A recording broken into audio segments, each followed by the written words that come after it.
Hello, and welcome to Scuttlebutt, the War Movie Review Podcast. We're happy to have you with us as we take a look at films from the dawn of cinema to today. We aim to provide a raw and unapologetic review of each film's cinematography, historical accuracy, and delivery. In the process of analysis, certain details will be revealed. These spoilers are only divulged to ensure a fair assessment of each film. We head back to the trenches this week with Sam Mendes' 2019 Great War Epic, 1917. As always, I'm joined by Mike A, Hello. Mike B, Yep. and Nate. Hi, how you doing? We're also joined this week by special guest of World War II and World War I TV fame, Paul Woodadge.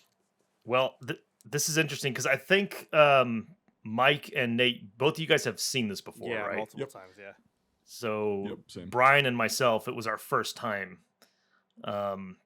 I would say just going in, I thought it was very good. I liked it a lot. I thought it was really good.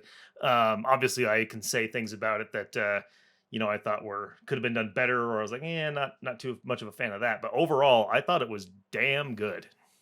That actually kind of surprises me. I'm not gonna lie. Really? Yeah. Why? Yeah. I don't know. I was assuming this was gonna be a Mike A. This is interesting, but they fucking suck. It's interesting, but it's gay. Yeah, that's what I usually suck. say. Yeah, it just sucks. I don't like. I just sucked. I trope and things and sucked. And then I have legitimate points for disliking things. Okay, I don't just hate just to hate. No. I don't mean that. It was funny. I'm shocked, which I'm glad. Yeah, because I was really into it. I thought it was very well done. I will launch into my 3 sentence intro. I mean, like, No, let Brian go first because he's the second one. That oh, hasn't seen okay, it. right, yeah, go for it. Yeah, go. Fuck you. Don't step on my toes. Yeah. Yeah, fucking. This is a hammer. Yeah. I'm the pusher. Yes, yep. I'm blind and I'm from the call him- northeast. I call him the cheese. He gets the job done. And he He's like stinks. a wheel of cheese. They call him the cheese wheel. You slice into him, there's still more. Cheese wheel kind of describes my dick. I was gonna say doesn't touch bottom, but stretches out the edges. But go for it. Yeah, it's not Yeah. good. Go, Brian. Square peg in a round hole. Yeah. Yeah, it's an interesting movie. It's shot really well, but there's a lot of parts to it where I'm just scratching my head. It's interesting to say the least. It's just very well shot. I think that's my biggest takeaway from it. It's really made for a theater. I don't know. It's an interesting movie. I already know what your score is going to be because every time you say that, it's around the same. Let's let the intros go in, and then I want Mike A to dig into you because he was trying to, so that's fine. Mike B, go. Yeah. Yeah. Like Nate said, we both seen this multiple times, and I saw it when it first came out in a totally legal fashion, totally paid for it and everything. But no, I was sitting there analyzing it, and I made this little mini review on my channel like when it came out. And overall, I liked a lot of it. And then each time that I watched it, I noticed more and more things, technical things, mind you. And then now that I know a little bit more about actual filmmaking, I thought I have more respect for the method they use, the long shot. I mean, really fucking long shots. There's a few of them. And then just how much work goes into everybody has to be in the right place at the right fucking time because there are no cuts. I mean, yeah, it's absolutely insane to me that they did it that way. I knew it was insane before, but now I have a lot more respect for it. Gear was not bad, stuff like that, but there's some, again, like Brian said, it's made for a theater. It's made to be really fucking keeps you on the edge of your seat, and then all of a sudden, oh, shit's going down. But a lot of the scenes, like the action scenes, like we'll talk about the town scene, I thought that really fell short. I mean, really fell short. And it's like Brian said, you sit there for most of that going, what in the fuck is the point? Like, why are we here right now in this film? Like, we were just here, not physically, but like as a kind of a quality level. And now we're at this, and then it just turns into this, like, I don't know. It gets really weird. And then the end is very, again, what the fuck are you doing? So I think basically, in my opinion, and then I think gonna wrap up my opening thoughts is that I thought it was exceptionally good until one of the Blake gets killed. I thought it was exceptionally good until he goes across that bridge, if that makes sense. And yeah, I think it really just anyway, we'll get into it later. So yeah, those are my overall very good. I'm not shitting on it. It was a very good film, I think, but and it had some problems that I'd really love to unpack, especially when Paul gets here. So yeah, I mean, like I'm gonna probably share the same sentiment as you. It's like I saw this in theaters. It was awesome, and then I watched it again, and then I noticed more things. And a lot of the things for me in my editing brain, it's like it's a very wonderful example of hard work for continuity and editing. It's very hard work. Oh, yeah. And there are a lot of assets that go into that. And my brain, because I surround myself with this on a daily basis of understanding how things are shot and how things are done on an editor standpoint, I can see a lot of the cuts that make it that fake make it for a long shot, and where there is CG assets that are replacing bodies and transitions and things like that. It's very well done. However, I will share the sentiment of the story takes a big fucking nosedive after he gets knocked out. I liked it even until he gets knocked out. And then it's just a weird thing because it's like, well, why did he get knocked out? Well, it's because we don't have a good transition from this scene to the next scene that we really wanted to do. So there we go. And so like that's where all that comes in. But I mean, overall, I freaking really like this movie. I love the quality of it. I love the quality of the production, and I think the cinematography and the editing is absolutely what makes it an award-winning film, which I believe it is. And yeah, I believe so. And gets the mantra it deserves. It is deserved from the continuity and the editing, 100%, and the cinematography. I forgot to also mention that those three departments won that film what it is. The story does not win that. I would say costumes and props also. Yes, absolutely. Really good job. Absolutely. Sorry. Yep. You're 100% right. The settings, the production level, everything. I'm just saying, like, the story doesn't make the movie for me. What makes the movie is the quality of the film. And it's a very visual film. Exactly, yeah. And I think like The very Revenant visual. or something. Yeah, like that. exactly. Well, I was just going to compare one of the scenes in there. Yeah. To that, but you can tell there's a lot that goes into this film that they are making the scenes or the situations to make the quality of the shots. That is the only thing I don't really like about it in that sense. But I think the shots make the story, not the story makes the shots in some aspects, and that's the only thing I notice. Mainly like in the town with the flares and the jumping into the river and the whole that sequence. Don't get me wrong, I still really like this film. I still really like the quality and everything with it. I will say, like, I messaged Mike when I was like 20 minutes in. I'm like, this is fucking awesome. Like, I love this. I love the simplicity of it. The story is kind of it's kind of off to the side. It's not that important. It's just the journey with these characters and the different things they encounter. And I thought the actors were great. That's right off the bat. Like, these two guys, they got chemistry, they got charisma, and they're carrying this thing for me. And I thought that was great. I do agree that once we got to that town, that is when it kind of like turned into standard action movie. Even though the set is great, the set is amazing. It looks great. But yeah, when he's running around, it's like, I'm just like, oh, stop this, please.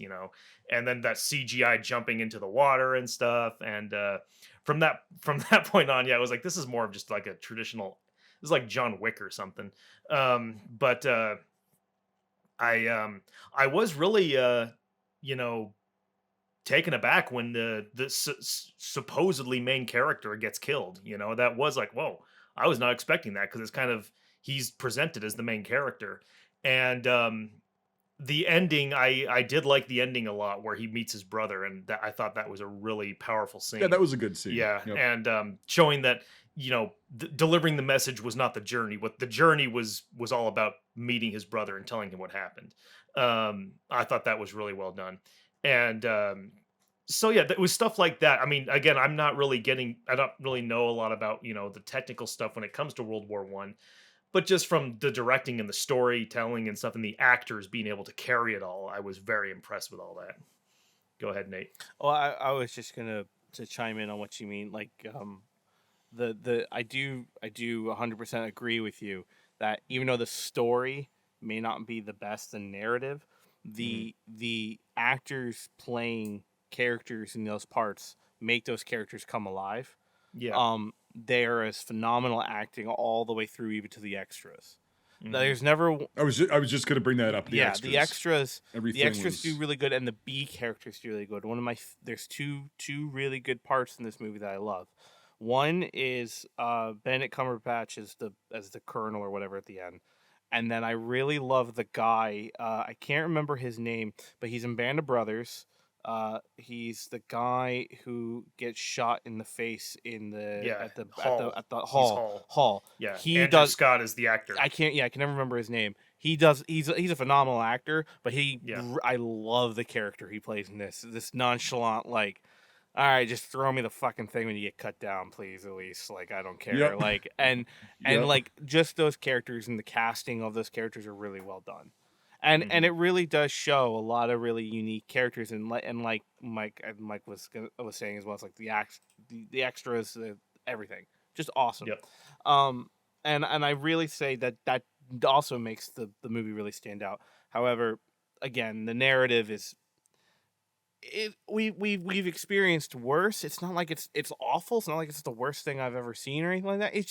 It just feels like you have this grandiose thing, a pedestal that this movie's propped up on. And to me, at least, I see all this really good effort, but the story, not that the story has to be phenomenal, but it just doesn't feel original. And not that anything can feel original these days, but I mean, it just didn't feel original. And It's a journey. yeah, It's not the whole point of it is not, that's not the plot. The plot is the journey. right, That's the journey. That's the Right. story. The story is the journey. right. Brian. Yeah, and so that's where I don't know. You It's a really you have mov- milk it's- toast tone going on right now, by the way. I know. It's just I said it's a beautifully shot movie without much meaning.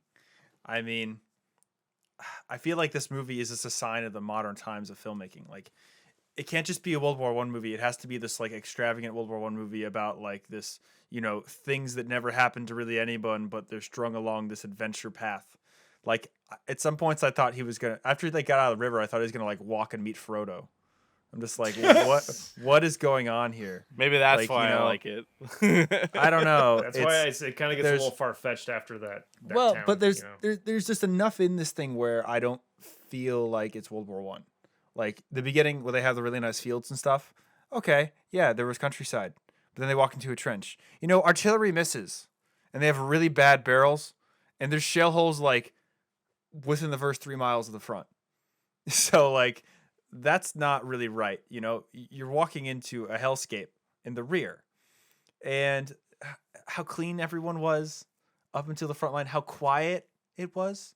I mean, yes, the Germans pulled whatever, all that bullshit, but like, the one thing they say at 11:01 on November 11th, 1918 was how fucking quiet it got all of a sudden everywhere Right. along the whole front from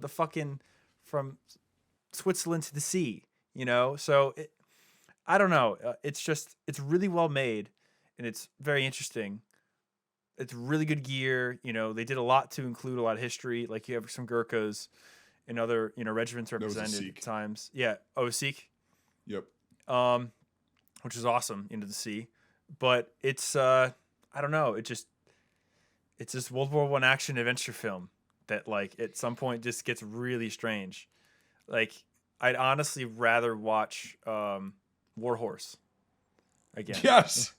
Because Really? that feels more historically accurate to me. Like this is just something really well shot, and they're like, "Oh shit, how do we piece it together?" And then at the end, it's like Saving Private Ryan at the fucking field station. Ryan, like what's going on here? Like all you need is is the commando fucking riff at the end. Like, all I left was bodies. You know, as he like walks down the road to like find a prostitute. I think the last I don't scene know. was emotional enough to where I wasn't feeling that way. But Understood, but I don't know. Just the film to me, just So Brian's a psychopath, beautifully is what you're saying. Yeah. it he was has no beautiful. heart. It was beautifully shot, but it just didn't make sense. I mean, you're telling me that there's no other way to communicate a battalion in 24 hours that's 9 miles away from your front line, and you're a general. Like, 2 dudes. Pigeons. Good luck. Okay, I took care of it. File closed. Pigeons, Next thing, bird like rats. pigeons. You can't send a pigeon or a messenger to an airfield to drop a message. Like, there's so many ways. That's a modern war. It's not marathon. Go Well- tell go tell Athens that we won. Okay. Can No, it's not that time Can I anymore. only say that and this is what I'm feeling from you and your feelings for it, is that I feel like you are feeling like this could be any time period and you could still do this movie. Am I wrong or right for you? Your feeling on this movie. It's like Paul says he's ready, by the way. okay. Oh, cool. Oh, come on in. Bring in the Woodadge. Yeah, if you want to, we're all synced up. So if you just want to jump into what you think about the film, and then we'll just roll conversation with that. Okay, great. So, hi everybody. I'm glad to be here. And the film, I love the cinematography. I love the uniforms; they're pretty good. The action, all that is quite good. The single shot thing, but the history is a load of old pants, basically, and it annoys me. So yeah, that's my two sides of the coin. Damn. I guess I'm the I only love one that. who loves it. I love that.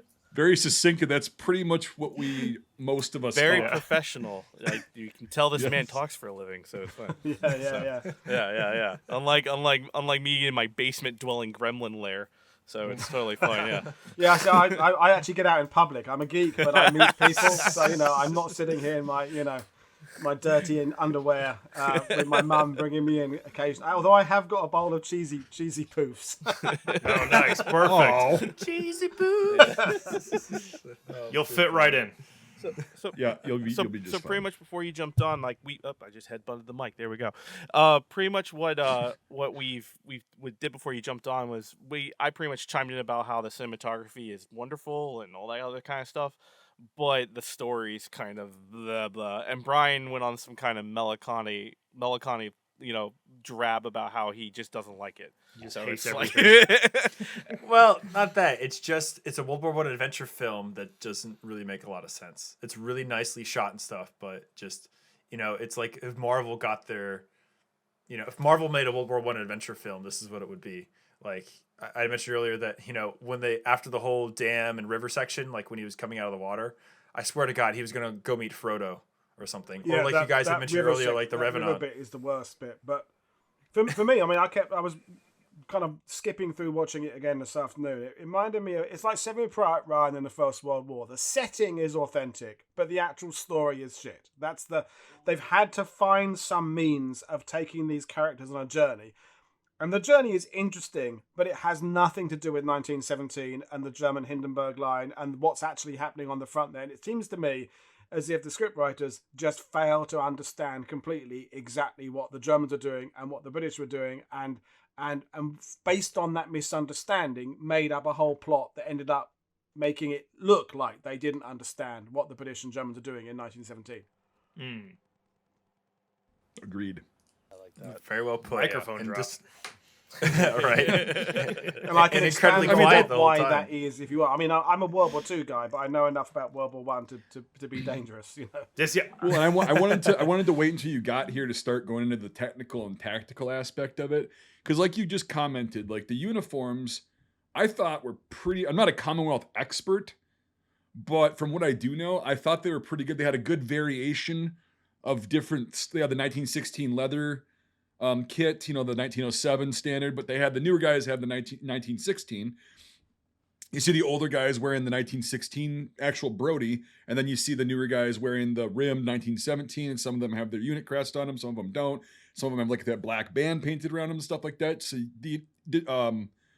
the distinctive unit insignia I thought was very well done, even though I don't know what it means.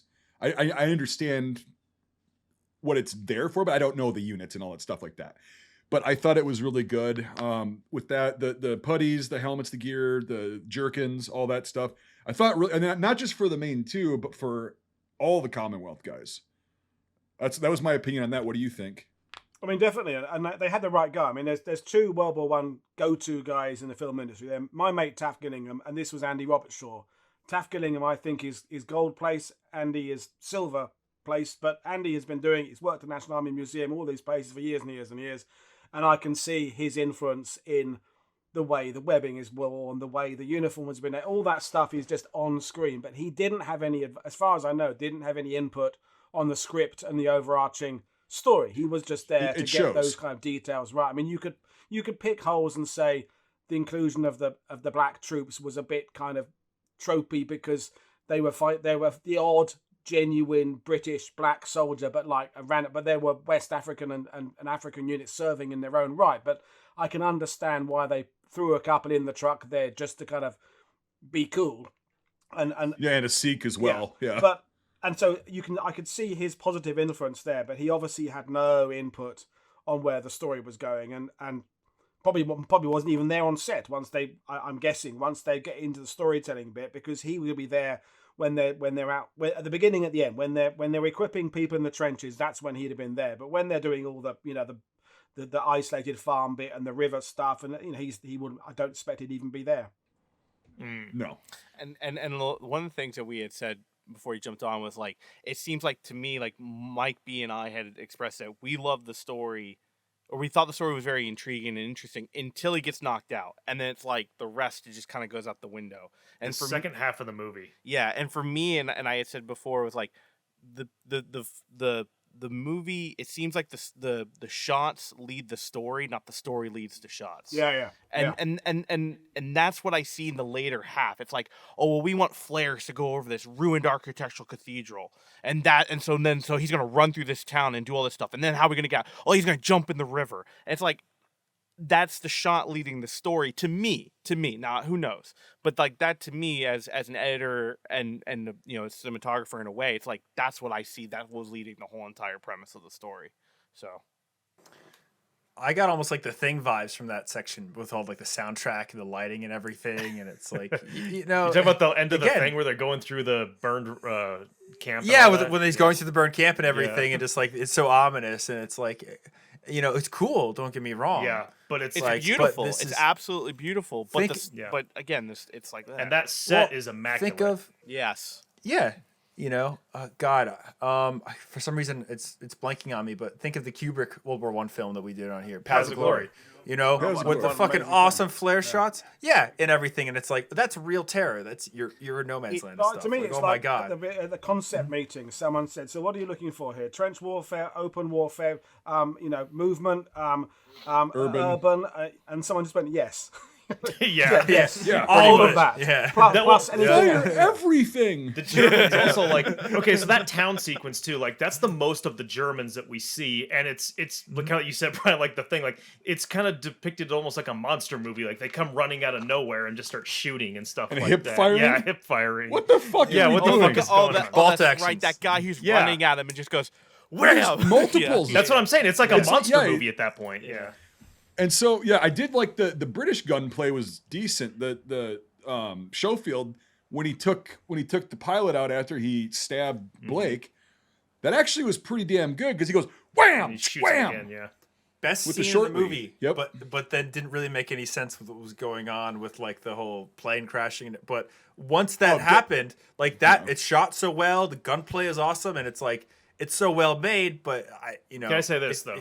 That leading up to that though, that plane, like that when they're looking at it, like I thought that was really good. Where it's just they're just flying, you can just hear like, yeah, it's not like crazy fucking action or anything. Yeah, it's like, not a P-51 Mustang in World War One. Right. What yeah. you hear. What you hear. Once the crash happened, it's like dun dun dun dun dun dun dun dun. I'm like, okay, so now we're going back to traditional movie. But it's like the end of Pearl Harbor. Fucking dumpster fire. But something can be really cool visually and have no actual historical substance, and that's my problem with it. And as the resident Brit here, I think it kind of reinforces the lions led by donkeys kind of idea. in the colonel who he's got to get the message to.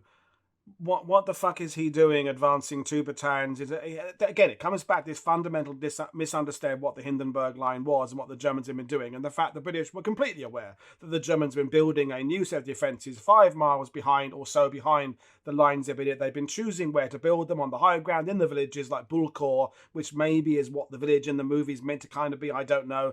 And all the Allies didn't know was when exactly the Germans were going to fall back. And even that they began to realise 2 or 3 days before. But in the movie, you get this ridiculous idea that this colonel's been off on his own, just leading his 2 battalions, who's misunderstood what the Germans are doing and got himself trapped. And yet they know he's lost, and yet they know where he is, which to me is a complete paradox in that he's either lost or if they know where he is, he's got a message through. Because they know where he is. But if he hasn't got a message through, how can he? And then if you want to get a message back to him, just drop one from a fucking aircraft. Then again, that's my whole bloody problem. That's what we just said before you were on. I mean, the telephones were probably working anyway. Have the guy run to the flying corps airfield and then get a fucking plane in the air. I mean, this is 1917. I mean, this is when the Allies they're not quite got air supremacy yet, but they're getting better at it. They've got reconnaissance aircraft in the air all the time. It's not like the World War One in this area in the Hindenburg Line is spread over a large area. You've only got to fly a few miles and you can see exactly what the Germans are doing. And so the whole premise, I think somewhere on the line, the filmmakers got confused about the Germans like pulling the Hindenburg Line retreat out of their arse as some kind of tactical, brilliant maneuver they've come up with, when in fact it was been planned for months and months and months. The Allies knew it was happening, and as soon as the Germans started retreating, the British and the Allies, and we mustn't forget all the Aussies and New Zealanders and everybody else, began putting the pressure on the German retreat as an organised front. It wasn't... It's by 1917, the British Army, the Commonwealth, is starting to become the professional army it was. It was very nearly there. It was 3/4 of the way there. By 1918... when you guys get involved as well, everybody was operating really skillfully. We've moved on from 1915 and 1916 where we're learning the game. We know what we're doing by now, and this the colonel being lost and having, and if you do have to get, why send 2 guys? The whole 2 guys thing just makes no sense. And how far have they got to go? This is the problem, is because sorry, I'm ranting now. No, it's you're cool. fine. We encourage ranting. Trust me, you beautiful. should hear some of the rants we've gone Oh yeah, it happens. Yeah. You've done plenty of them, Nate. Yes, I have. What the fuck do you mean, good Master GI. and Commander's not amazing? What's wrong with you? Yeah. Anyway, so that's the thing where it's you see this all the time when it comes to historical war films. It's like, okay, the filmmaker thought of the idea. They didn't know anything about the how this shit actually works, but they thought of the idea. Oh, this is a great idea for a movie about a guy sending a message, but then he wrote the movie and all that stuff without actually researching how that would actually happen, because he thought of the premise and built everything around that. It had nothing to do with the actual how it would happen. I mean, we see that in movies all the time. Oh, fuck yeah. But that's the thing, and you can just see the origins of that. I can just see the guy like coming up with the idea in his brain. Oh, this would be a great idea. Again, I think out of everyone here, I think I like it the most. But like, I can understand what you're saying, and I can totally like, okay, I get it. But that's always the case. To quantify, I don't dislike it, but I like it in the way I like Where Eagles Dare or Guns of Navarone. It doesn't have a historical setting. I like it purely because it's quite a good story, reasonably well told, that grips me. But I don't. But I think that I don't know how it was advertised over there. But in Europe, it was advertised coming off the back of the redone footage of Peter Jackson's film. They were trying to suggest it was sort of historically based, and it was a real effort to attempt to kind of move away from the 1916 idea of the Somme and try and tell a story of how the British were beginning to win the war. But the script and the finished film did not suggest that they had any idea about what the British Army was doing in 1917. So they were trying to sell it as if they're just saying it's like Inglourious Bastards in World War One. Fine, I'm happy with that. Just if you're just using it as a loose place to set an action film, I'm completely fine with that. The movies most World War II historians who I know like are the fantasy ones. They are the Kenny's Heroes and the Where Eagles Dare and all that kind of stuff. Yep. But this movie's not. I don't think it's trying to sell itself as that. It's trying to sell itself as a fairly serious historical portrayal. And if you're setting your, if that's your pitch, then this sales pitch has badly backfired. And I think it's really interesting that you said something about the advertising stuff like that, because I don't know if you guys remember, but I remember it being advertised as an action, like not an action movie, but like a historical based action movie, yeah. I remember that. drama even, and it mainly was focusing on like he's running out of time, ding ding ding ding ding ding ding, you know, like that kind of thing. Very hyped, very Very blah hyped. blah Yeah. blah, you know. It's like, and I can totally understand, because I also remember watching They Shall Not Grow Old a couple months before that, and I was also thinking it was gonna like kind of ride the coattails of that, and I thoroughly enjoyed that documentary. I love that whole entire restoration work that he did. And I think I'm so glad you brought that up, because I was thinking about that. I was like, well, maybe it was like, you know, kind of advertised wrongly or weirdly, or you know, stuff. But that makes I think sense. it was definitely advertised differently in the countries, because Yeah. you know, obviously the Great War is less of a thing for you guys than it is for Brits and New Zealanders. and Australians. Yes. Even though the biggest battle Yep. you've ever participated as a nation with 1.3 million was Meuse-Argonne in 1918, but in Britain it was coming out at the end of the centennial of the remembrance, looking back at World War One. We'd had all these things and exhibitions in London and Paris and stuff. So it came out in 2019. So it's just, you know, that armistice. So I think that's why in my part of the world it was presented in a very kind of serious way, whereas the average American moviegoer doesn't have that contextual idea of the First World War. So they think they just tried to sell it over there as like a Dunkirk countdown kind of movie. Yes, 100%. Yep. Yes.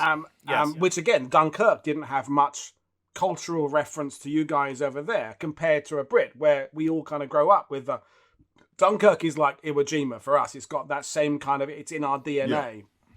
But not for you guys. I mean, you know, Americans hadn't ever heard of Dunkirk. I mean, not people like yourselves, but your average American hadn't heard Dunkirk prior to Harry Styles running about on the beach. So Prior to Christopher Nolan, yeah.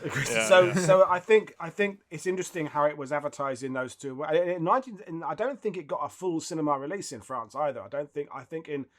I believe I had to even buy my Blu-ray in the UK, because I don't think it came out on general release even on Blu-ray in France, which is, I don't know quite why, but in Britain definitely had a sort of serious, this is sort of part of the centenary package kind of serious study of this chapter of our history. So that's interesting.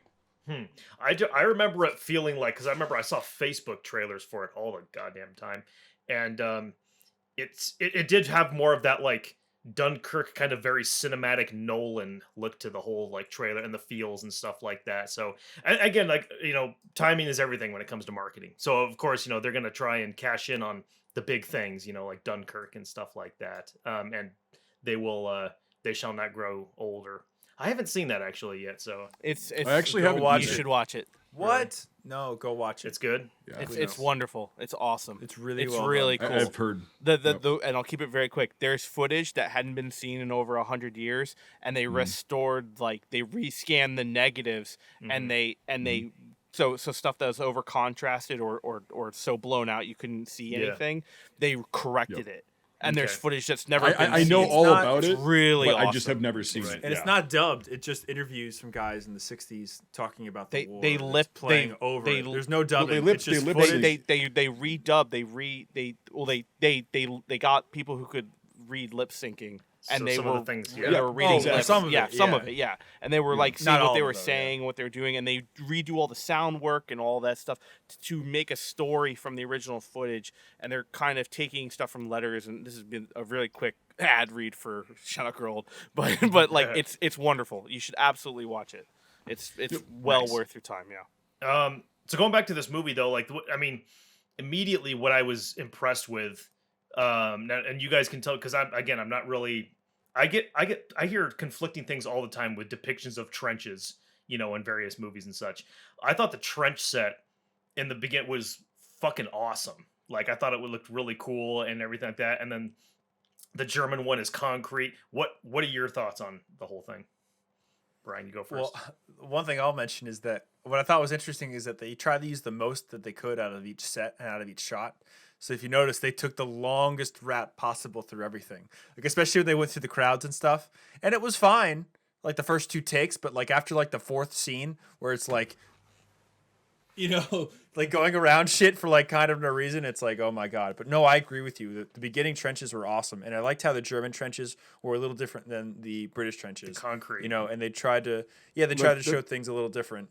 The Entente, they usually, because their whole philosophy was, we want to be offensive, and so they never really made their not never, but usually didn't make their trenches as elegantly and as permanently as the Central Powers would, or especially Germany on the Western Front. And so that's why this one looks fairly new. It looks like it's only been dug a few weeks before that, tops. It's been hit, but it hasn't been rained on. There's no duck boards in the bottom. It's not that deep. And so that would indicate that it's kind of a hasty trench, right? And that's pretty cool. And then the chalk one at the end is an extremely hasty trench. I mean, that's got no amenities to it, no dugouts. It's just literally a trench in the chalk, which is also that was a pretty cool touch. What do you think, Paul? Which suggests also that they did have some kind of grasp on where the war was at that part of early 1917, because after the Third Battle of Ypres, which this is meant to be, the British had the British and German lines had been quite static for a long time. And then the Hindenburg line, as I said earlier, the Germans have been building it away from the front line. They've had time to choose the area. They're pouring a lot of concrete. There's lots of sophistication to their bunkers there, and the British are having to move up quickly to push to keep the pressure on the Germans. So they are moving from temporary trench to temporary trench, and yet they are at this point in the film, they're also showing that there had been that learning curve of the front trench, then the rear trench, and the support trenches. You do get that sense of it being. I think there's still some people who genuinely think there's a single trench that runs its way from the coast of France down, and there's a single German trench. I mean, we did a show on WW1 TV, shameless plug, with Taff Gillingham a couple of weeks ago, where he talked about what trenches actually bloody well look like, and so someone has influenced this film cleverly enough to accurately portray the trenches for the particular era they're setting the movie in. And as you said earlier, Mike, the uniform details of kind of the guys who've been there a bit longer with some earlier gear, with the guys getting straight off the boat with the newer gear, all that was done very well. And yet they fundamentally, as I said earlier, and I'm going to repeat myself, misunderstood what the pullback, the German retreat back to the Hindenburg line was. Although maybe they did understand it, but just didn't care because they still wanted to get their story. And as you said, Mike, earlier, they had their idea for the story, and they were going to fit that story into this setting. Square peg through happened. Circular hole, regardless of the historical accuracy of the situation. It's really funny that now you mentioned that, because I was thinking about it as you said it. They don't show that many Germans in this movie at all. The most we get is that town sequence. You get the town sequence, and they're very poorly equipped. They don't have all their gear on. It's random mosh posh of gear, and I really think, like, just thinking about it out loud just now, it's like normally when we see most movies of this era, it's like you see the enemy of some kind, even if it's just a trench line shot of guys firing into guys attacking. You don't have that in this movie, and the attack front that you do see near the end of the film, you don't see the other side. And I think that's a very unique a way to film it, obviously for the one shot thing, because you're with the one guy, and unless he runs into Germans or a lot of Germans, you're not going to see that. But it is just thinking out loud. It's like they have all this good gear and all this good stuff, but maybe you're saying like maybe they don't know that much about Germans or the whole history of the German side. Maybe that also has something to play with it as well. It's like just to show that event, that that retreat and all that kind of stuff, because you're not actually having the subjects there. So I would if I could do it, I would have the Germans never be seen in the movie.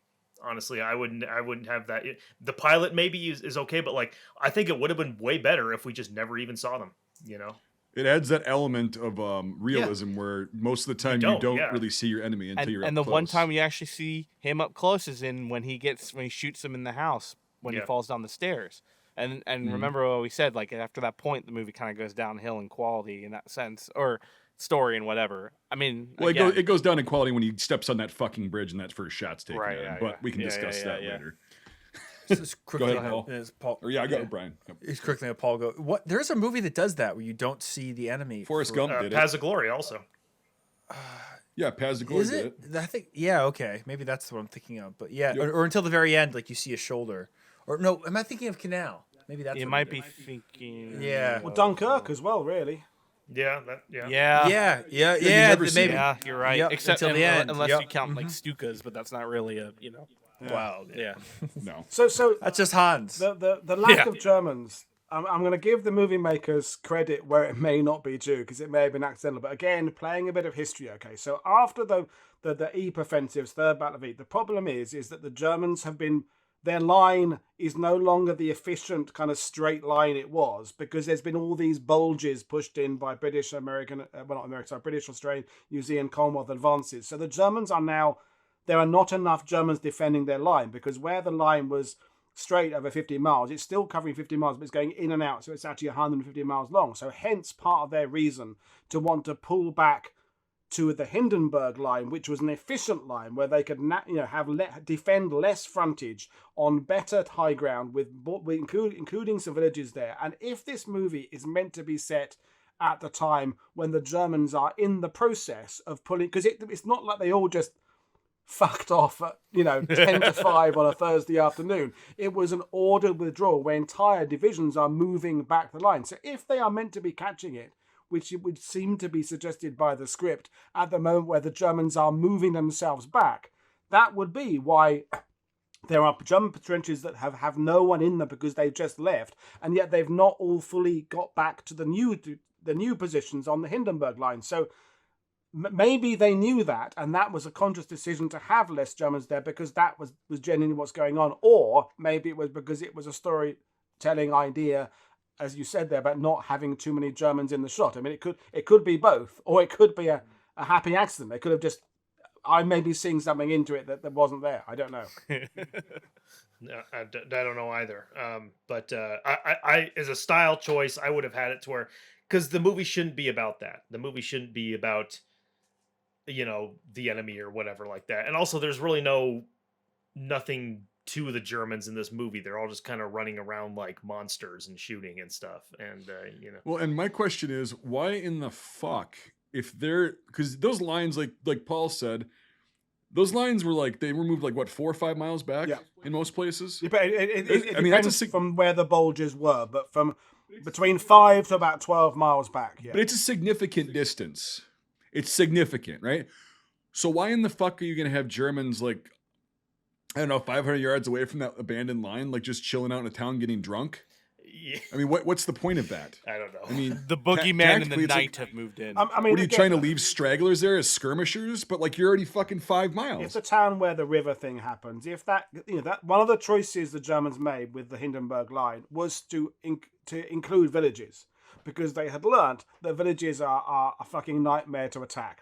With both sides are getting a little bit better at trench warfare, but fire and maneuver moving through villages neither side has been doing that for fucking years in this part. In Eastern Front, yes, but no one's been doing that. So they were deliberately trying to, the Germans, think of ways of making life really difficult for the Allies because they know that the Allies are winning the war of numbers. The numerically their forces are dwindling. It's like 1943 and 44 in the Second World War. The Germans know by this point. They know after 1916, even though they've had some success at the beginning of the Somme and what have you, they know by the end of 1916 they're there for the taking. It's just a matter of time now. So they're looking at trying to make it as damn awkward as they can for the Allies as they move forward. So if that village in the movie is meant to be somewhere like Bulcourt, which is where the Australians had an epic great battle, then that could justify for the fact that they were putting less troops in those villages because they knew they were a nightmare to attack because you use artillery. And by the way, artillery is the other thing that the colonel who's lost, who has done that advance, Why the hell is he not doing it in the way the British did advances by 1917, which is part of a massive, great combined arms, blah blah blah, as you did there, the creeping barrages, the aircraft, the whole lot there. Why is he going off on some glorified Rambo kind of let's just have a little foray? We don't know where we're going. Again, it suggests that British officers are stupid and have to be rescued by corporals, which is ridiculous. Right. And it suggests that the British troops, really quick, about that final attack, that first wave that goes out. A couple things here. Why in the whole chicken fried fuck would you go out in front of the line that's about to go over the top and run perpendicular to these fuckers with bayonets on them when there's artillery, when you could have just jumped up the rear where there's literally nobody standing and run down that way? A, that's the one question I have. B, why? Okay, there were absolutely no squad, platoon, or company tactics taking place on that field. From what I understand, most troops in general on all sides, they would be in formations, certain formations. They would be moving at basically a fast walk because they don't want to expend all their energy, because then if they get to the trench, if you've been sprinting for 700 yards with full kit on and you get to a trench, how the fuck are you supposed to fight?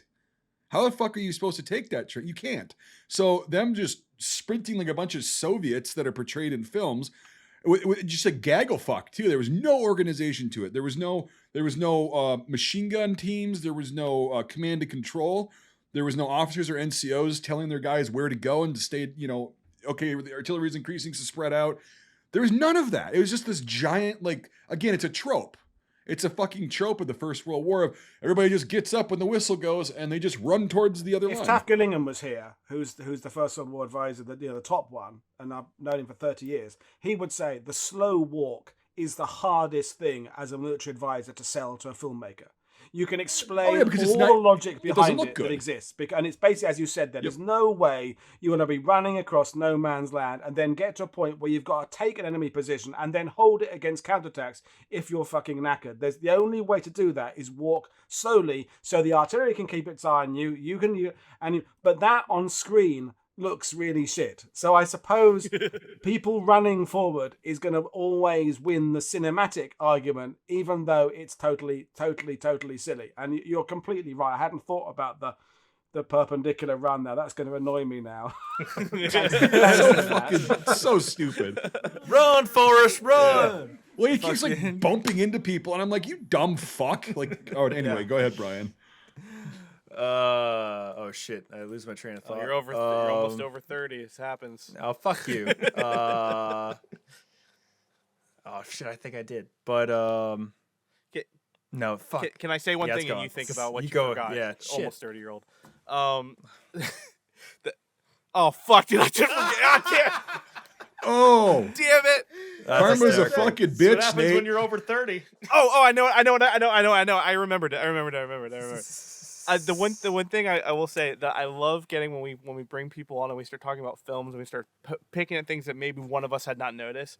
I love when the other person goes, "Oh fuck, now I can't unsee that. Yeah, it's gonna bother me." It's happened to me a few times already. Chris with Siege of Jadaville was like, "I love this movie," and then we started picking little things here and there. He's like, "Well, I thought I liked this movie." We're like, "Well, why don't you tell us the movie you really like?" He's like, "No, I don't want you to ruin that." Don't say anything about Siege of Jadaville. I'll let you blah blah because I really like that movie. So don't spoil it. It's a good movie. I like that movie. It's a really There's good some movie. problem with physics. Don't get me started on the Brennan gun bit. Let's just. What you like shooting Colonel Sanders at 300 yards with an open sight? You got a number 4 Mark 1T sitting right there. I think Brian remembered. I think Brian remembered. Go ahead, Brian. I remembered, yeah. So I was going to mention this too. There's actually a shot in the film that reminded me of a Kubrick movie, part of Barry Lyndon, which is a very short scene from, I think, the 7 Years' War, but it's shot amazingly. And it's the side shot of the redcoats marching in the field, with rifles at their waists, and guys are getting hit as they're going across. And, Paul, as you mentioned it, to a filmmaker, it's a very hard sell to do that slow walk, in a field. Well, to me, thinking of what Kubrick did in Barry Lyndon and the 1 or 2 shots they emulated that in here, I think that's even better than, what has been portrayed. Obviously, it is a hard sell to studios and stuff, but that slow walk across a battlefield with guys getting hit, you not knowing, but you're still calmly going, like Waterloo or that kind of aspects. You know, it's just like I think fuck. That's just I mean, yeah, an aspect you can't really film, but you can add. every filmmaker for some reason loves to take the easy way out. I think you could do a walking scene like that and make it very effective. You know, like if you Make it terrifying. Make it terrifying. Yeah, I think you could. Nerve-wracking. I think Yeah. because that shot where he's running that long thing, that whole thing, that big. It's the money shot of the movie. It's like everything's built up to that grand moment, and yeah, it's like this. I think could have been. It could have been even more powerful if it was like they're walking and he's like having to like try and get past everybody or something, and then people are getting hit and stuff like that. Go ahead, Paul. But it's that, and I'm with you, and I think that's one of my other problems with the movies. It ends up becoming like, I don't know, the Trials of Hercules, in that he goes from one, how's he going to get out of this shithole, to the next, and they're having to crank it all up every time. Right. And if you then move towards the final act, and you have him as part of a walking, it undermines, from their point of view, all the tension you've carefully brought up with the bunker scene, the aircraft scene, the river Styx, as I call it, because that's clearly where they're going with the metaphors and the blurring the line between the land of the living and the land of the dead. That's what clearly someone knows their Greek mythology who constructed that scene. So then have a slow scene towards the climax, because I mean I missed out the earlier part of the conversation, but the movie doesn't.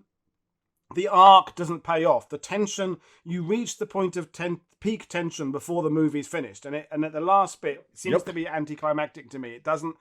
It doesn't end well, and you've reached. It's the order of the scenes should have been different in some ways, and that's it's obviously if there's a single message it's trying to get across, it's that war is hell, war is shit, and it does that very well. Yep. Except maybe not the way that the First World War was actually genuinely shit. In that a lot of it was just boredom. A lot of it was just nothing happening for huge spells of time, followed by flurries of incredibly insanely dangerous action, followed by lulls again. Whereas in this, it's just whatever it's meant to be. Is it meant to be 24 hours? I forget what the timeline's meant to be covering. Is it? I think Yeah, so. like 24, 36 hours. I think it's 24 hours before Around he a kicks day. in. Yeah, Around it's a day. because he It gets starts in knocked. daylight, then there's night, then there's daylight. isn't Yeah, it? then he gets knocked out, so it must be like 12 to 14 hours or something like that. Well, yeah. I mean, I guess you could say for cinematic reasons that is kind of like condensing the 4 years of World War One into that. Maybe that's what they're trying to do. Maybe they're trying to show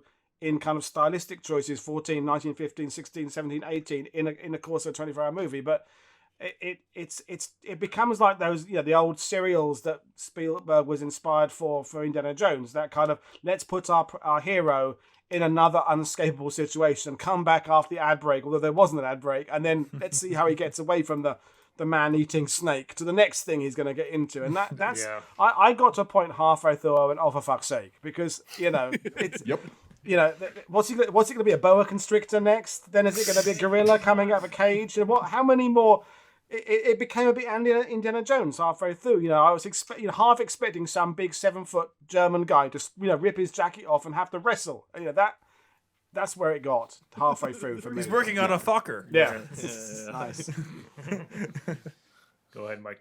I think that honestly, this film should have had the town and the river scenes completely fucking cut out. Yeah, I'd be up for that. yeah. Completely, and it would have been, in my opinion, a better and more watchable film. It still would have been movie length. Because it would have been 90 minutes roughly. And it's like he actually makes, you have that little interaction with the sniper or whatever, who gives a fuck. He gets knocked out, and then he gets right outside of the village, and all of a sudden, I go southeast or east of here, 'cause that's what they said, and then he stumbles upon those guys in the woods, like maybe he has to cross the river or a creek or something.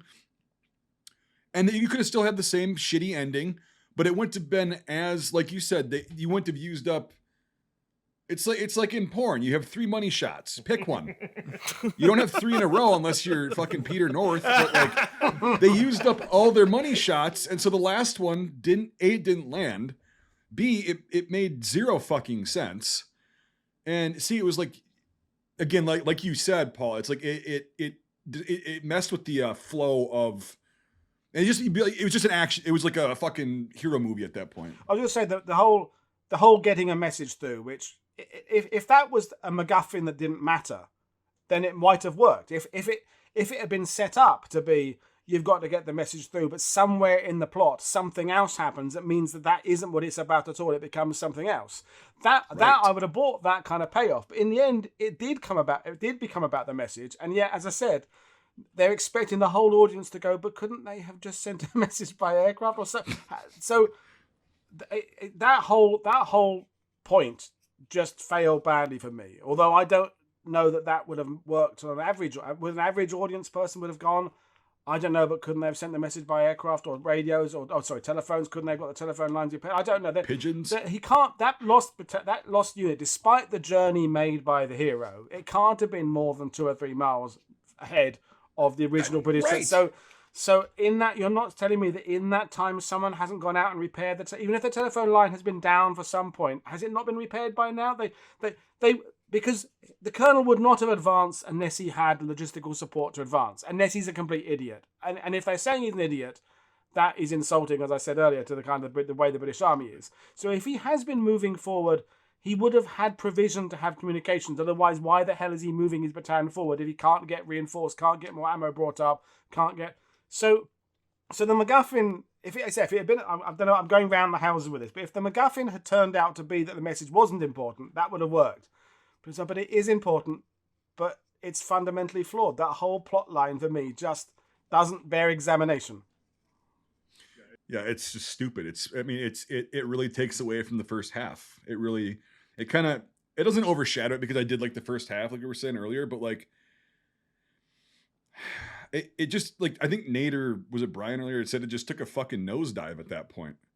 Like right after the whole thing with his buddy dying, it's like it just goes down the shitter and it just doesn't get better. It gets worse. I like the truck sequences. I think those are good. Yeah, that's what I said. When he gets on the bridge and that first round goes off at his feet, that's when the movie fucking ends. Because that scene was cool where they pushed the truck out. It was cool. That's So what I Brian. was just gonna add. So Yeah. they hired the fucking camp guard from Schindler's List for a sniper. Holy shit, that guy can't hit anything. Oh yeah. Because if you remember, like fucking Jesus. It's also 7.92 by 57 is not going to go through fucking 1/4-inch. He's soft standing sheet up. metal. Right, Oh my it's God. a you got to have a German sniper scene. Also, you had no fucking reloads from the time that he shot that pilot to the. The sniper, man no is like reloads. 4 times the size of your front sight at that point. Like, come on, like, was he drinking too? Obviously, Maybe. I Probably they were all fucked up. No, that was maybe a 30-yard shot tops. yeah, like missed maybe. every time. And it was funny that he was able to pop like fucking 9 rounds off, and he's using a G98, no reload. I mean, unless he's a fucking, done. But I mean, that's not typical. But and then what's his name? Schofield didn't reload once, so he fired like 13 rounds with no visible reload, which I thought was a great touch at the beginning when they're about to go over, and they were actually using real chargers. You can hear the action and everything. Oh, also one little note I forgot to mention earlier about the equipment, the rifles. Fucking awesome little detail. Very fucking awesome little detail. There were number 1 Mark IIIs and there were number 1 Mark III stars intermixed. I did Because the see one that that had the magazine cut off on there, it's like, that's an awesome touch because that is extremely realistic for that period. Nice. Through till the end, actually. But the star comes out in 16, and then you're going to see both of them from there on. There's Brian flexing. Cut of the month. Well, I do have my number 1, but that was nice to see the cutoff. It was a great touch, and it was used correctly. He had it out. Yep. So, and it was funny. It made me look at the other one. I'm like, they're different. So that was nice.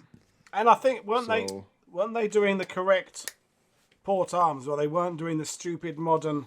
They did. No, they were doing when it was relevant. They like when they were going through the house. Yeah, they would have done that at that point. Those guys weren't dumb at that point. But yeah, usually it was trail arms. And it was just kind of like down here, like Yeah, I didn't see any SMLE. There was one or two part where they did that, but where that he caught himself. Yeah. I was looking out for He it. caught Yeah, it, I you could didn't. It's what's it called? The new All Quiet on the Western Front was much worse when it came to that. Oh Yeah. Jesus Christ! They're going what a through the dumpster trenches fire with that was. G98s, and they're like, Well, still, because these days they usually get a military historian who understands from the current serving who explains it all in terms of how you operate as a unit, but doesn't understand It was different back then. But Andy Robertshaw on this would have gone in there presumably and told them, this is how you hold it, this is how you load it, there was nothing in the movie that glared to me as being shit in that regard. I felt there was no moments of, oh my god, where I just get really annoyed by Kit, and I can be quite geeky. You're talking to the right group of guys. Yeah. There was one thing I saw that was cool before I forget. On the back of the officer's neck. Yeah, I was when going to they go ask through the about front that. line.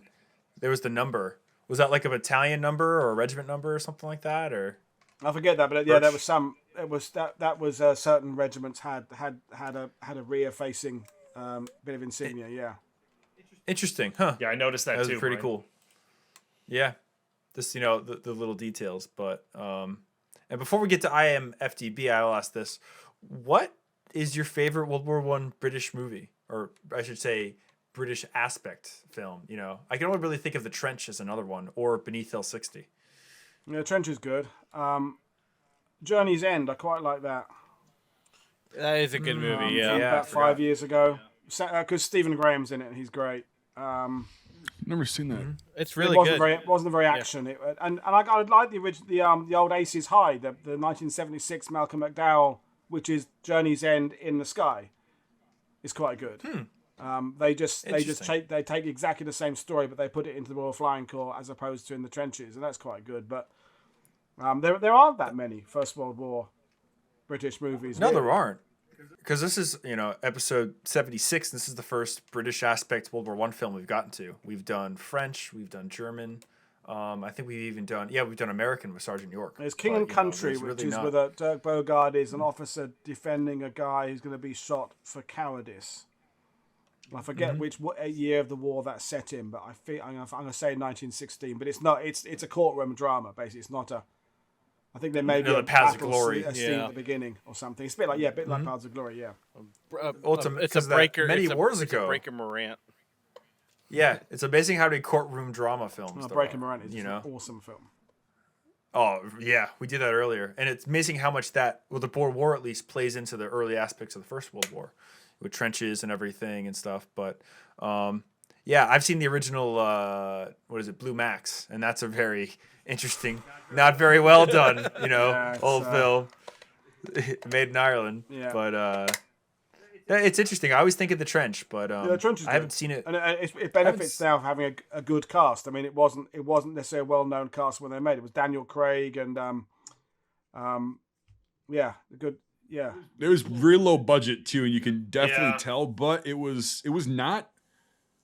It was fuck. The first snow is falling of this year. Not good. It begins. Oh no. Oh, That's a big deal for Mike. this is a live depression feed right now. the It snow. was holding off so long. The snow is coming into Wisconsin. Anyway, the trench is. I would say the trench is good too. And at the end, they actually did the slow walk. There just was no formation, but that's something we should do on this Yeah. channel. We I will. think. Yeah. Yeah, Well, it's it's pretty just good. I so watched it much, with you that but- one time. Yeah. Yeah, you watched it with me, and we had the same gripes, but it was overall a good movie. So, but anyway, So now it's time for IMFDB. So let's go through all the weapons in the So movie. Paul, I didn't see anything that was egregiously fucked. So, Nothing let's- crazy. so Paul, I man. don't know if you noticed, but we're all kind of gun nerds. yeah. I kind of had to Look behind Mike. Yeah. So we normally go through IMFDB if there is one for the movie, and we go about like, is that right, is that wrong, and then sometimes we get in heated arguments about whether or not a muzzle nut is actually in danger close, and it is, but we're not going to go there. I won't rehash that conversation, but that's the kind of in depth. BFA. Shut up. It go in there, and we kind of just jump into that. So. And this one's not too long. It's not No. It's not- because it's pretty yeah. simple. What was the Abomination super long one we did recently? It was like last 5 episodes. It was horrendously long. Siege of Firebase Gloria. That was it. Yeah. Oh, that was Yeah. awful. Yeah. That took for fucking ever. There's no 50 cal in here though. Yeah. So the web No, link- there's not. Yeah, the Mark 6. Yeah, it's Mark 6, and was it actually correct in the movie? I didn't see anything that Yeah. it didn't look like it was like some horrendous. no, those are Mark 6s. 1917. Yeah. Yeah. But Got that really steep trench. Like Well, that's that chalk court. Yeah, that's the chalk. It's a hell of a the set. chalk And trench. that's an Champagne. extremely hasty trench. And again, So- it's like this film does a fantastic job of just the sets. That was I remembered one thing I do want to ask you, Mike B, because we've had this conversation before about barbed wire. So I'll go into that after. Oh this, yeah, Oh, yeah, yeah. I thank wanted you to for bringing mention that up. I want to go into that, yeah, because we went through Yes, we thank went you through a for whole bringing that deep up. dive of what was appropriate World War I barbed wire, like what it should They look had like. both in here. Yeah, They had and, both. but like how dense and all that. We'll go into that after. Yep, but yep. yeah, We'll get yeah. into that after this. That's a really good important conversation. Yeah. Mhm. Yeah. So number one, Mark III. The SMLE. So something I wanted to ask you, Paul. Whenever I talk to expats, Brits in the States, and I show them an SMLE or a number 3 Mark 1, like a British Enfield, they always refer to it as a 303. And I've heard that before, how the 303 was just known as like the SMLE. So is that right in that thinking, that the 303 is synonymous with an SMLE in England? Or the UK, I should say. I think the 303, if you use the 303, it could be the SMLE or the number 4. I think it means any of that group. I mean, smelly is the word I use. That's what Devin It's says. a smelly, as opposed to an SMLE is a That's smelly. what they call them. Yeah. Yep. Interesting. So I love that. But just I like think a blanket 303 term, to though. me would just mean any of them, basically. Okay. Or even the pattern 14, technically. Yeah. But yeah, I know. I'm just being a nerd.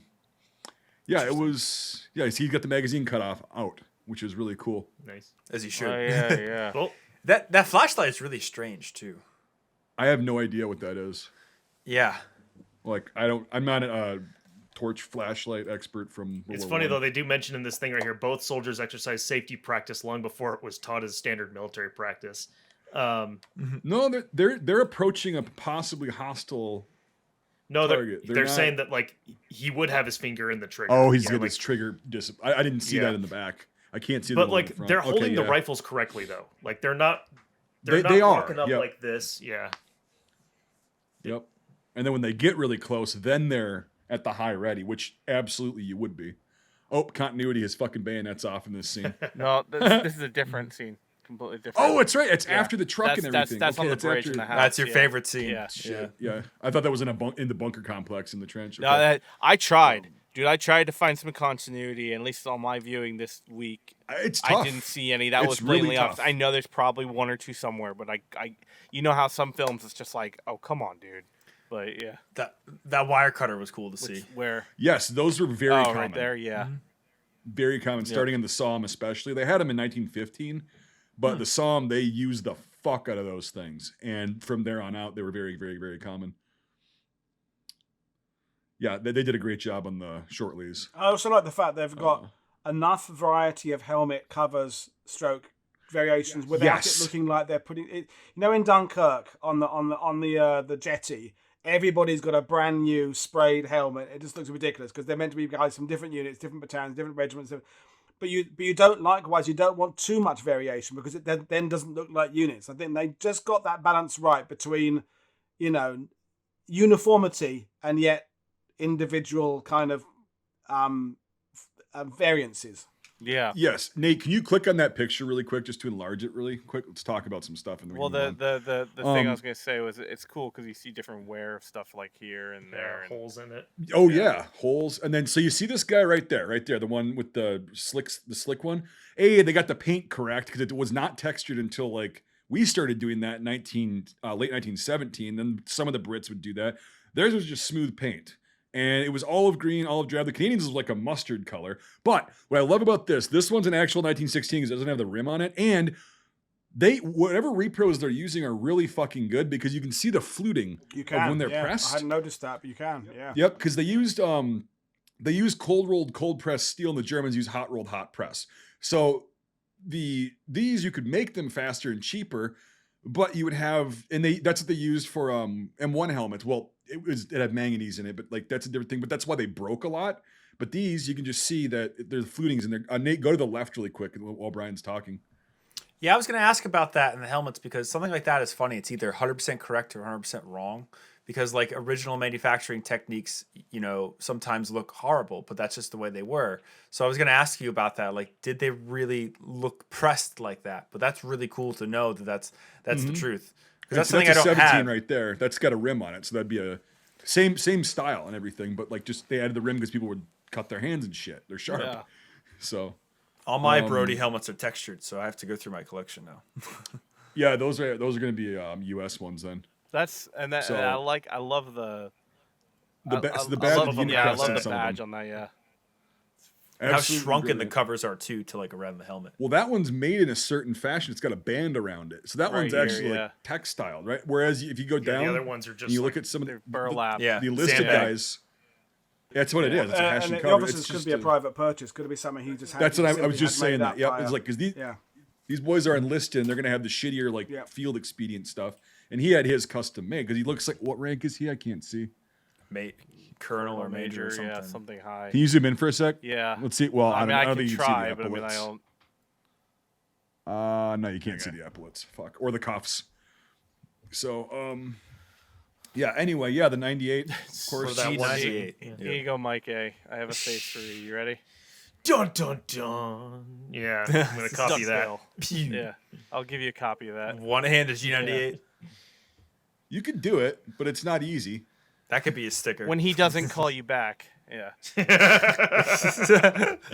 Oh, he does have a bread bag strap on his gear, though. That's actually a good touch. From, Nice from little the detail. the Germans that we do see, I think all of them had the bread bag strap. Let me see. Can you zoom in really quick on our friend over there? That Yeah, he does have the One-hander bread over here? bag strapped, not the he Y does, straps. yes. no, I know. Also, his helmet's a fucking blatant Really? repro. So just wanted to point that. Oh God, yeah. Yeah, the flare. It's Absolutely. too. It's It's oh, too it's so direct fucking down. incorrect. Well, now we know where all the money went. Well, that's the correct kind. Yeah. Yeah.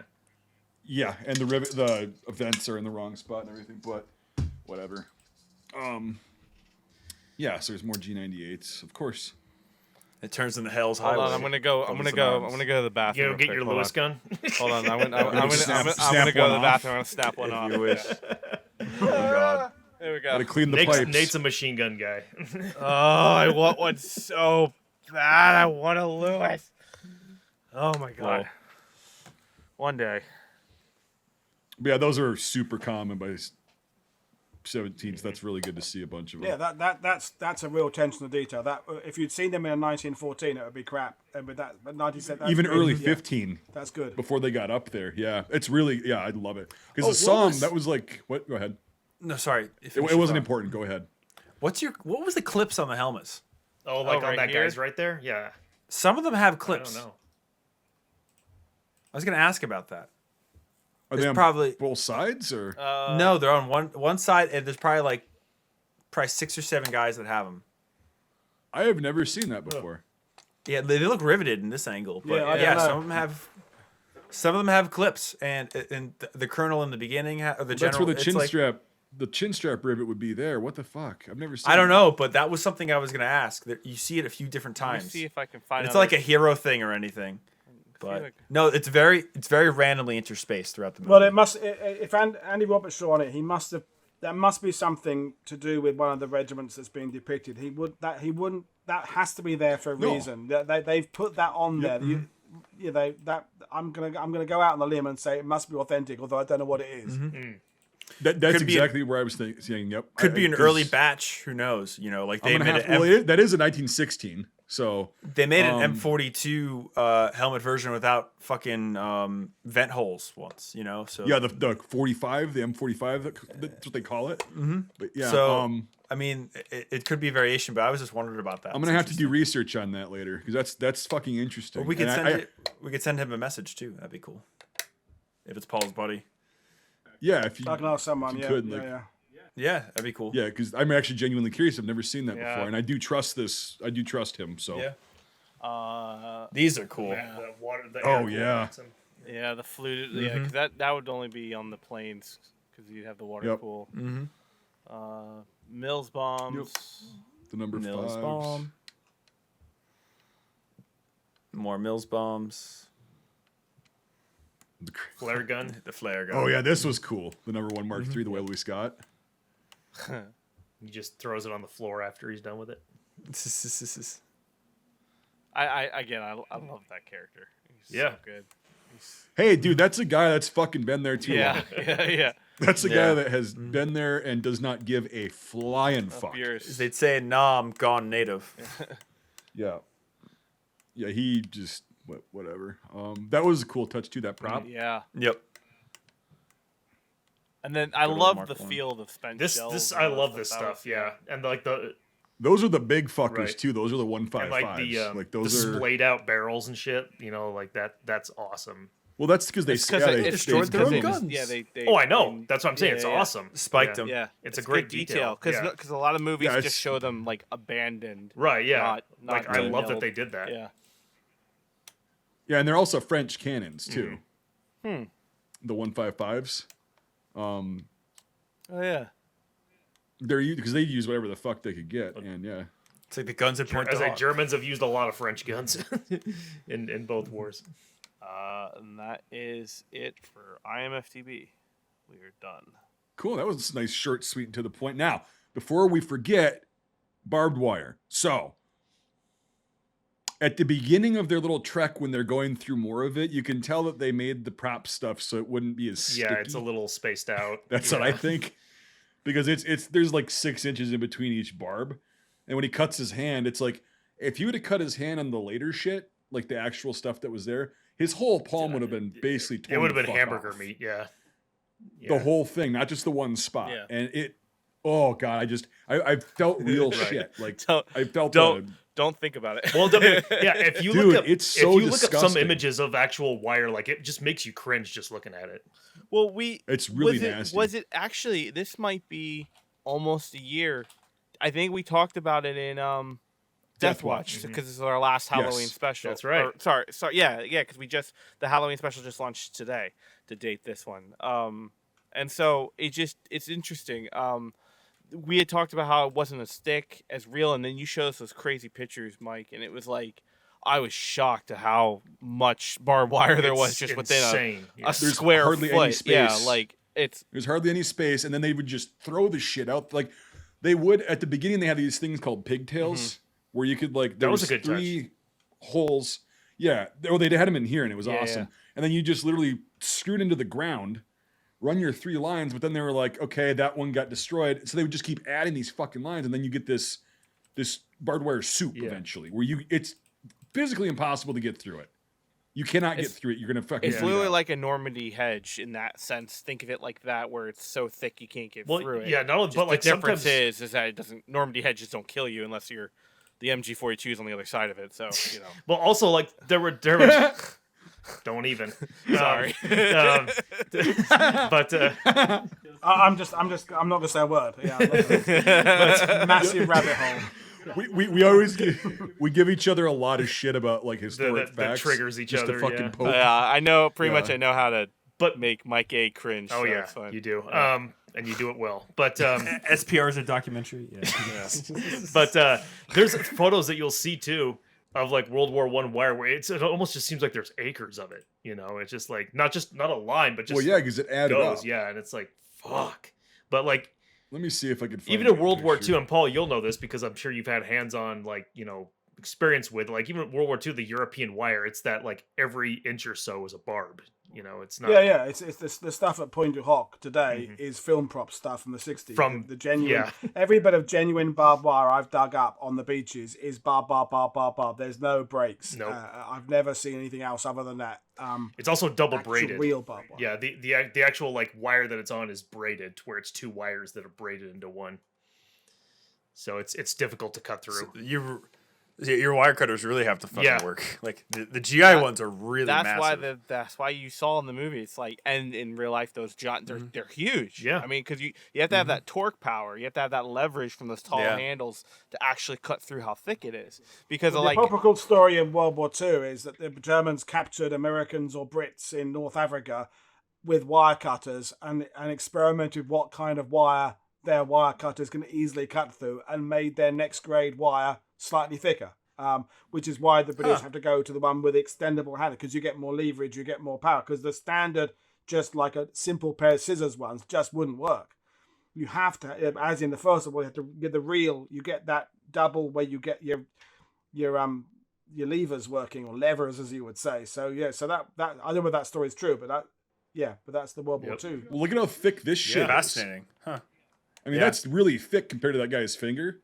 Yeah, it's not easy. Yeah, there's no way. I mean, like that's and to kind of go with what Paul said. Like I when I do 29th GI, it's like I sometimes I'm on the wire team and they give me the wire cutters, which is literally just wire cutters as tall as my palm. Like it's not. Oh, the great. US ones, those things. Yeah, suck. and I'm like trying to get, and I'm like I'm gonna break these fucking things before I get through this fucking modern wire that they're making me cut through for the show. You know, it's like. This thing sucks. Like I'd much rather have the Brits come running up the beach with the giant ones. They're just like get out of the way. Snip. I pulled my last bit of World War II barbed wire off Utah Beach. I think it was either earlier this year or last year. And the fact it's still in good enough condition, having been in the sand, is because it's thick. If it was just thin, like you get around a field in Wyoming, it would have rotted away 4 decades ago. The fact you can pull it out and it's still there is because it was really thick. Yeah. That's why it survived. That's why movies and like especially video games, they never barbed wire is always just kind of like a set dressing, you know, in movies it seems like it's never, but it'll fuck you up. Yeah. Well, but they have to make their own prop Right. barbed wire out of like that flexible plastic. Yeah, shit. yeah. When I interviewed, I got to know David McCallum quite well, and he told me that when they were making The Great Escape, if you were on set but not filming, you had to knit barbed wire because so you got bits of rubber and you were having to make your own barbs because they needed however many hundreds of yards of it for the Steve McQueen stunt later on. So everybody, when they weren't on, I mean, obviously, I don't think Steve McQueen was knitting barbed wire, but if you were less member of the cast, you just sat there knitting barbed wire and handing it to a props guy. Yep. Damn. That's cool. We have like a spool of like giant rubber barbed wire that we use for our makeshift like sausage camps that we do at D-Day event up in Ohio, and they do like we have like this rubber barbed wire, and I can't. Brian's friend is a victim of this. We put it up not to keep us in and like be like special. We keep it to keep the fucking drunks that come wandering around in the middle of the night out. And nothing is as funny as you're half asleep. You just hear, "Oh shit, I fell in barbed wire," and they go, "Oh, it's rubber." Like Got my buddy. Yeah. He fucking was he's taking a piss, was wandering, and he was like, ah. So one thing is talking about the barbed wire, the part where they have to get through it and he cuts his hand on it and then eventually puts his hand through a body that never came back. I thought that was going to be a thing to where like his wound was going to start festering through them and like, well, We forgot about it, okay? the filmmakers forgot but about it's it. also less than a day. Right. It's around a day, it's gonna start getting really fucking swollen. Yeah. But he also put a bandage on it, and made it all better. I guess, yeah. He poured water on it and put a bandage on it. I'm just kidding. I'm being very Right. facetious. And then he's constantly falling in the fucking mud, which has got piss, shit, and just garbage and disease and bacteria, everything in that. And he's constantly falling in the mud. I and thought he's that was going to be a klutz. thing and it But- didn't become one. Yeah. Well, dude, and that cut on his fucking hand would have been almost down Right, to the yeah. bone. Because you could see it like slaps up against him, and he's like, Right. "Argh!" Oh, God.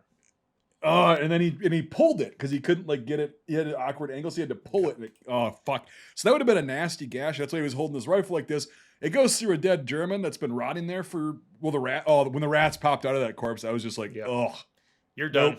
nope. You'd have nope. to amputate that hand. Can't do it. Oh yeah, well he would be and then at the end, do you need medical attention? No. Yes, It's I like, do. Yeah, you need to get fucking iodine poured into that son of a bitch, or you're gonna lose That's what I your was like. The fucking filmmakers hand. just kind of forgot about that. But yeah. Yeah, exactly. Go ahead, Nate. I was just gonna say we should probably go into final thoughts because it's like 11 something Paul's time Oh, or that's something right. like that. Oh yeah. shit.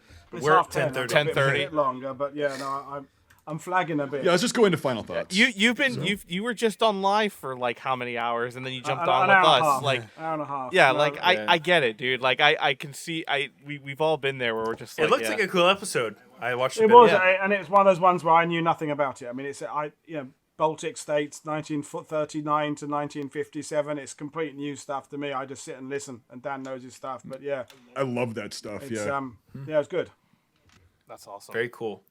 Now we learn a lot from each other on this podcast because, like, they're mostly World War II, and whenever we have World War One, it's like that's kind of more my forte, or Vietnam and U.S. side of it. Well, even some of the Aussie stuff because they use a lot of U.S. gear and shit like that. But but we're all learning about Korea together, the Korean War. And every time we do a Korean War film, we all do our research and we learn something or we know something and we share that. That's what we like doing this podcast. Besides reviewing movies, good or bad, it's fun to just sit there and hang out as nerds and just exchange information, learn about shit you have no fucking clue about. Because these guys, when they go into talking about World War II shit, I know the basics a little bit past that, but there's some things that they'll just go on a rant, all three of them.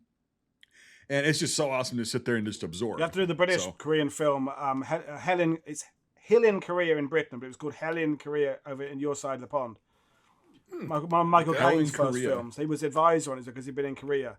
The best bit in that, where I get kind of semi-erect watching it, is 4 Bren guns lined up on a hill. Fuck yeah. You know, what movie? Yeah. Wiping out loads of Chinese. Hell in Korea, 56. Okay. Yeah, it looks pretty cool. I'm down. Yeah, we'll throw that on the list. Let's do it.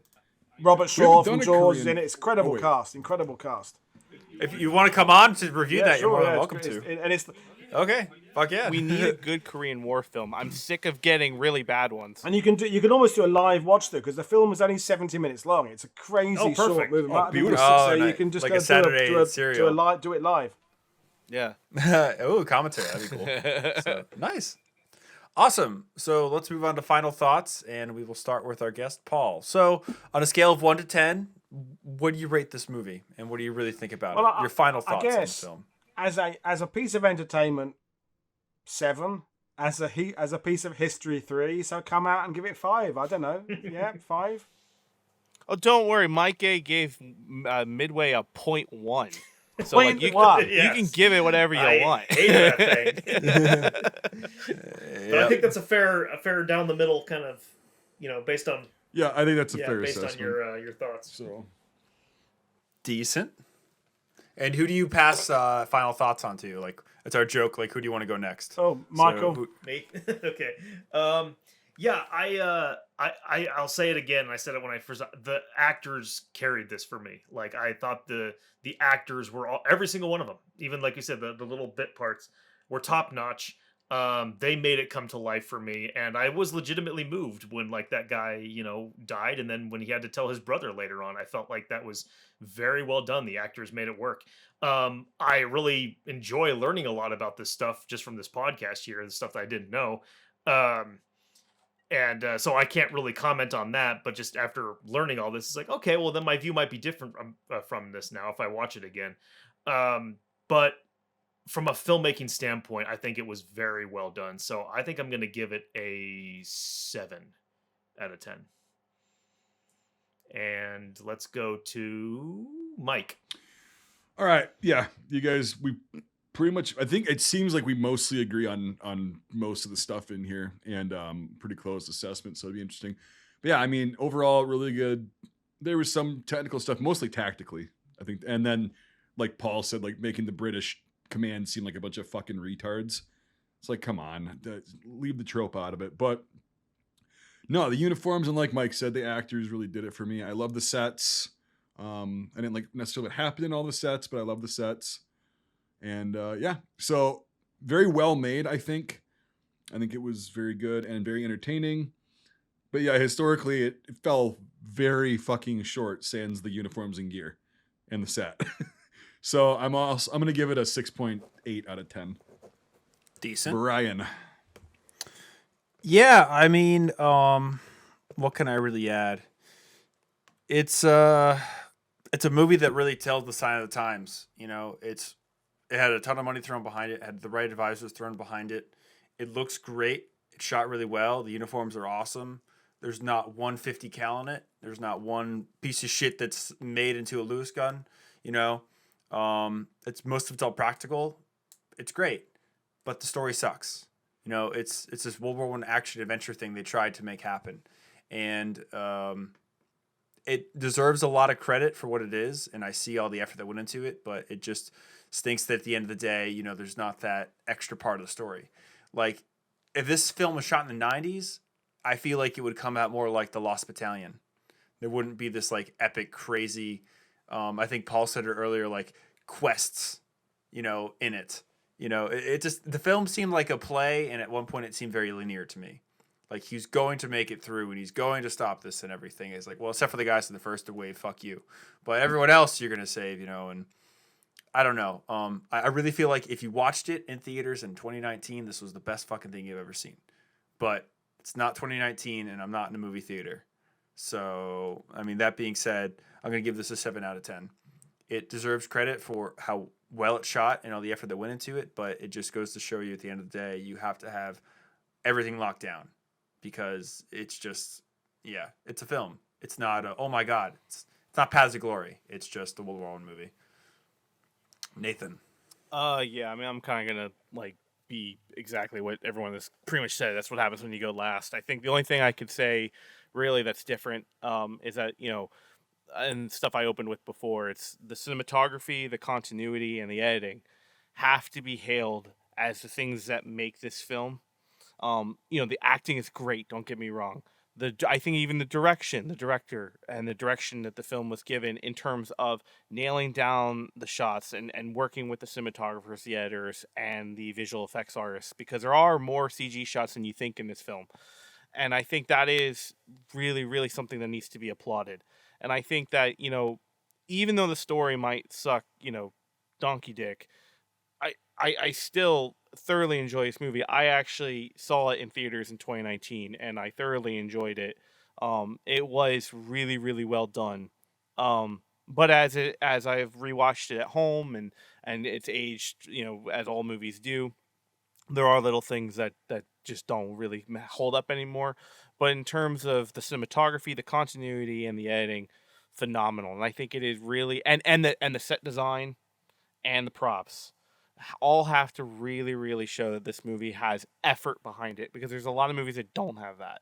And I think that is something that really, really does stand out. It had a budget of 90 to 100 million, so I hope it it had that much effort behind it. And it had a box office of, I think, it says here 384 million. So then they it killed definitely killed it. So I mean, I think all in all, I think you have to really, really think about as a delivery system for this movie. This movie holds up really well. In terms of the story, no. And I think exactly what Paul said. It's a great entertainment, get you interested in history. It's what we always say when we have those movies that kind of really do stand out. They're a great starting point to understanding your history. And what you should do is go follow Paul, because he'll tell you all the correct stuff and it'll be perfect. So it's fine. So it's like, that's what I have to say. So I think I'm going to give it about what you guys are giving it. I think I'm going to give it a 7 out of 10 Screaming Mel Gibsons. And I think that's where it's going to land for me. If I can add a bit, because now I've heard your scores, I realise I've been really low with my 5, but it gave me cause to think. Because I don't know all of you very well, but I feel there's a sort of a cinematography, filmmaking point of view you're bringing to it, and also an incredible gear-focused weaponry, which I would have been 25 years ago, because that was the world I lived. But now I would call myself more of an operational historian. So I think that's why for me that the fact it didn't get across the what the Hindenburg line was is making it more annoying for me than it is for your guys. In that maybe I can forgive more geeky kind of uniform details if it gets the operational history right, whereas you maybe would not forgive the details in the gear. So that I bet if we had 3 or 4 proper, what I would call writing about, Verdun kind of Somme kind of historians on, they would be quite harsh along with me. But I think the gear people would totally go totally agree. And that's why we have the scoring system, is because it's everybody's perspective. This week it just happened to line up. Usually we're all over the place. Yeah. Normally it's like do the Pepe usually. Silva spread. Like, it's right. Just where does it land? But it's wonderful to have someone of your knowledge to come on and do this with us, because and that's what it needs to be said. I mean, this movie, like you said, doesn't hold it that high in terms of the historical stuff for you, and that's perfectly fine, and that's what we want. We want to get people's real valid opinions of knowledge and experience and everything to pull that score. Not every week does everyone look at us and go, well, I'm not going to watch this film unless it's like Hyena Road, which that's a joke far down in our episode list. It's like, unless it's so Hyena fucking Road, bad. I always tell people, it doesn't matter what some schmuck from Maryland like myself says. Go watch the movie. Take your own opinion. The point is to get you talk about it. And that's what's the most important thing. So I mean, like that's what I really love saying and doing this podcast with. It's like we get all these people with different backgrounds and everything, and they go, you know, I hate this because there's MG42s on Omaha, and so like, you know, so like that's the wonderful thing about it. So I love the fact that you're like, well maybe I should give it a little higher. No. 5. Keep it that. I wasn't going to change. I was intrigued that you went. It's just, I think it's seeing it through a slightly different perspective, and again, it's because although I'm a World War II guy, as a Brit, World War One it looms large in who we are, like your Civil War, like Iwo Jima, whereas Midway for me, for example, I wouldn't have any particular attachment to it in that it wasn't our battle. I'm watching it in a slightly less, biased way, and it wasn't a turning point for my country, although you could argue that it had an effect elsewhere with policy in Germany first and blah blah blah blah blah. But right. Yeah. That territorial thing that World War One, it's huge for us Brits. Yeah, because you were there the whole 4 years. Yeah, and we were there for, I don't know, not including occupation duty, we were there for March 18 months. 17, and thanks for the Spanish flu, by the way. Cheers for that. Well, if it came from Spain, why are you blaming us for bringing it over there? That was a clever idea by the marketing department to blame it on foreigners. Sure was. But yeah, you're welcome. Very welcome. So after all that very well said stuff, we get a score of 6.56 out of 10. So watch it. It's a movie. It's a Brian film. doesn't like it. So there you go. That's why he's very unenthusiastic. Yeah, yet he gave it a 7. You gave it So, what I I mean, gave it. Well, Yeah. has been 90 minutes. I say it's definitely worth it to see it. Oh, it's worth the yeah. watch, I think. Oh yeah, Yeah. no, definitely. It's not And egregiously if we shitty. didn't go and support these war films, they wouldn't make them. And you have to keep going and watching them, otherwise they'll stop it as a genre completely. Yeah. So Yes. Correct. Yes. we always say they're never making these movies for us. They're never making it for the rivet counters. Right. That means that we are the ones who will criticize it. My dad will notice old cars because that's his thing. He'll notice. I'm the noticing the operational stuff, and that's where I've changed the last sort of 30 years. And I gave up reenactment in 2004, so I haven't worn the surge for 20 whatever the hell it is, 19 years. Yeah. Jesus Christ. That's. Because I'm old. I was 14 I back don't then. know. I was 14 as well. But Living in Normandy, you just live in the mecca for the shittiest reenactment of World War II. I was about to say, Everyone's stars I was and gonna good say people, I've seen the pictures. They're you just get guys in paratrooper outfits showing up on Omaha Beach and shit. Yeah. Well, and you got the ones that are like they're so fucking huge that going make you to look like I just Mecca, walked out of Normandy. Auschwitz. Yeah, the OGEs, the one glider each. Me and my mates call them. Yeah.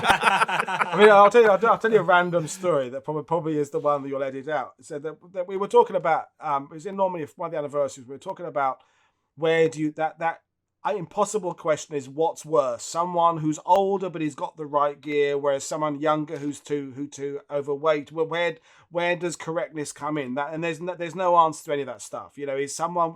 But we were having that conversation when it was the beginning of the airborne march. So starting at San Commodore, it was going to go off through the drop zones, ending up in Carrington, and the guy turned up, bang on the right age, mid-20s, bang on, perfect, 101st Airborne. M42s, nicely aged, but not too aged. Everything was good. Folding stock M1 carbon, everything was right. And yet he was a little person. He was 3'6". I mean that he. So we're going. So is that okay? Because he can't help. He can't help being 3'6", and his uniform was impeccable. And yet we all know there were no 3'6" bad. So while we're having a conversation about whether or not morally that's better, is he better or worse than a 70-year-old guy who's too fat? Anyway, to settle it, his twin brother came up dressed as Fallschirmjäger. Okay, that works now. Now there's two of them. Oh, that's fucking amazing. Now suddenly that is just okay now because they balance each other out. And they're at the front of the column, and with false perspective, have them walk 100 meters in front of everybody else. Everything's fine. And we thought, yeah, no, fantastic. But that was the one time where we simply couldn't come up with a way of answering. It became a riddle. It became like something. Is that correct or not? You know. Your brain like cracked at that point. Yeah, you're like. It's like that room in Willy Wonka where things get bigger. Yeah. Like So that was my peak. My peak moment of realizing that there is no way of understanding the riddle of where does authenticity become, what that it's the mirror test, is it? Can you look in the mirror and say that you look okay? And he made every attempt to look right, but yet he was, I don't know, he was exactly 3'6", but he was very small. He was As we're in under the- army requirements. Yeah, his jump boots came up As- to his knees. That's Oh. As we're knee deep into a documentary about reenacting, I mean, the hobby is a paradox at the end of the day. It's like this paradox that will never work, but somehow it does work, and it's it's a very strange place. That's all I have to say. But yeah, Oh yeah.